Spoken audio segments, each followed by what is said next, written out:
Primer video de reflexión de la clase de Cosmos sobre el tema de la estructura oculta. Bueno, a lo largo de varias clases discutimos el tema de qué son las ciencias, cómo se diferencian de las no ciencias, los campos en los que actúan y en específico de la química, que es, podríamos decir, la base de las ciencias modernas. Claro. En sí, el texto de la estructura oculta nos hace una introducción a lo que podría ser el principio de la química moderna, que es la alquimia, que era una práctica más como una religión, porque se avanzaba más en creencias más que en conocimientos, que tenía como objetivo curar a las personas, entre otras cosas, como transformar cualquier material al oro, convertir cualquier material al oro. En la alquimia se hablaba que se hicieron varios descubrimientos que podríamos decir que se acentúan como los principios de lo que hoy conocemos sobre la química, que de cierta forma estaban un poco errados, pero no tan alejados de la realidad. Algo, por ejemplo, decían que toda la vida, o sea, todo en general, viene del azufre y el mercurio, que eran los dos principios de la química. Pero claro, hoy sabemos que esto no es verdad, que en realidad lo que conforma todo es el carbono, toda la materia orgánica. Algo interesante de este texto es que nos hace una introducción a lo que sería la evolución de los metales, cómo se fueron descubriendo los metales y cómo con el pasar del tiempo se les dio un uso práctico. Por ejemplo, se habla de que uno de los primeros metales en ser descubiertos fue el cobre, y que a este metal se le dio un uso decorativo, utilitario y hasta bélico, porque se habla de que las primeras armas de las civilizaciones más antiguas, que ya usaban armas de asedio, eran de cobre o bronce. Pero claro, eventualmente se descubrieron otros metales como el hierro, que eventualmente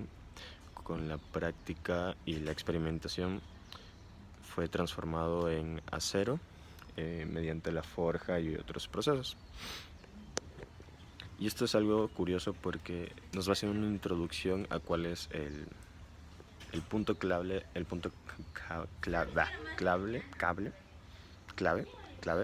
de este texto y de lo que se ha discutido en clase, en estas últimas clases, que es la evolución de las ciencias. Como vimos con los metales, poco a poco se fueron descubriendo cosas, cómo usarlas y cómo experimentar con ellas y transformarlas en otra cosa, hierro al acero. Y eso es lo que nos intenta decir este texto de la estructura oculta, porque si lo vemos, nos hace una introducción que la ciencia empezó con la alquimia. La alquimia es el principio básico de las ciencias modernas, en especial de la química, pero poco a poco llegó nuevas personas que dijeron: eso está mal, en realidad es esto, y cambiaron los conceptos. Claro que fue un proceso muy largo por temas de aceptación y también temas en donde se involucraban las no ciencias como la religión, que impedían el desarrollo de ciertos conocimientos. A lo que voy, la alquimia, como mencioné, iba de la mano con la medicina. O sea, los alquimistas decían que para prolongar la vida había que beber oro, y a muchos reyes o personas importantes les daban de beber oro. Cuando hoy sabemos que eso podría ser hasta contraproducente, porque puedes ocasionar cálculos por acumulación de metales. Una de las primeras personas que asentó bases en la medicina que eran muy aceptadas fue von Hohenheim, no sé cómo se pronuncia, perdón, que planteó varias de las bases de la medicina antigua, que durante mucho tiempo fueron aceptadas, usadas,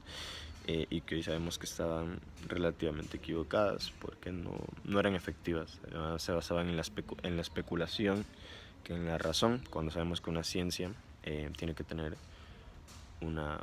base científica de apoyo que la respalde, o sea, algo que sea verídico, algo que esté comprobado. Y un personaje que se menciona en el texto, que fue alguien que revolucionó esto, porque refutó muchas cosas de las que dijo Bohm, también refutó cosas que dijeron otros científicos, fue Paracelso,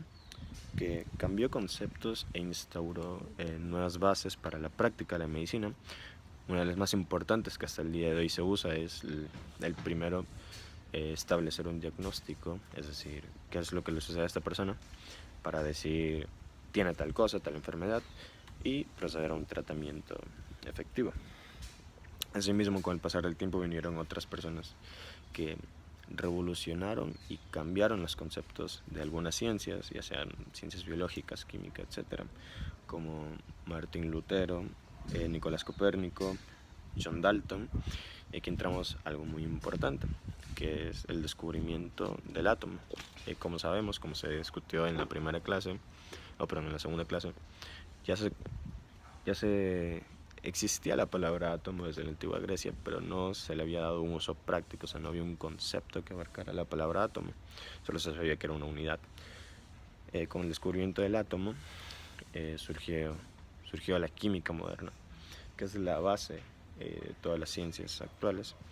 porque al entender de qué estaba formado el universo, aunque hoy sabemos que hay partículas más pequeñas, de qué estaba formado el universo, podíamos comprender cómo funcionaba, y al comprender cómo este funcionaba, podíamos darle un uso al mismo, o sea, un uso a todos. Podíamos saber por qué el mercurio es tóxico, entendimos eso, qué es lo que hace nuestro organismo,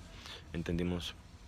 cuál es el proceso con el que el hierro se puede transformar en acero, etcétera, y muchas cosas más. Y en sí, en el texto, hasta el final, que ya se cambia el concepto, nos dice que esto ha sido un tira y afloja de conocimientos. Llegaba alguien, decía tal cosa, luego llegaba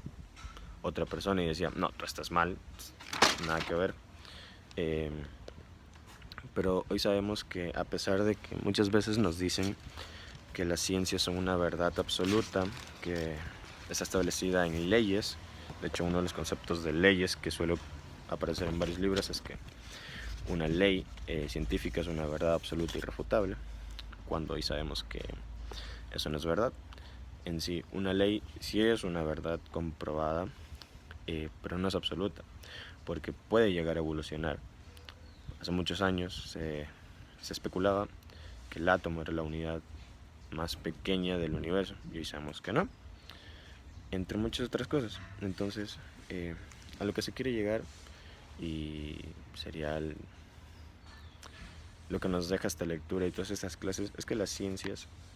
son un proceso de desarrollo en donde no importa si en el pasado se equivocaron, esa equivocación, que por un momento fue una verdad, fue un peldaño con el que se pudo crear otro peldaño, y así sucesivamente, y se va construyendo, se va creando esta construcción que son las ciencias, que avanzan sobre conocimientos que alguna vez fueron establecidos, y que a pesar de que no hayan sido, a pesar de que hoy sabemos que no eran 100% veraces, en su momento lo fueron, y fueron de gran ayuda para esto. Entonces, a eso es lo que se quiere llegar, que no podemos pensar que ya lo sabemos todo, siempre hay que generar dudas. No recuerdo cómo dice el texto, pero algo así como que ninguna duda es absurda o algo así, porque de ahí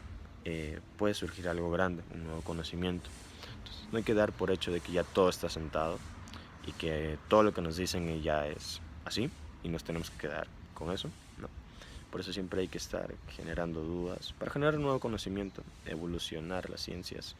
y con eso hacer las cosas mejor, hacerlas de mejor manera y de una forma efectiva. Gracias.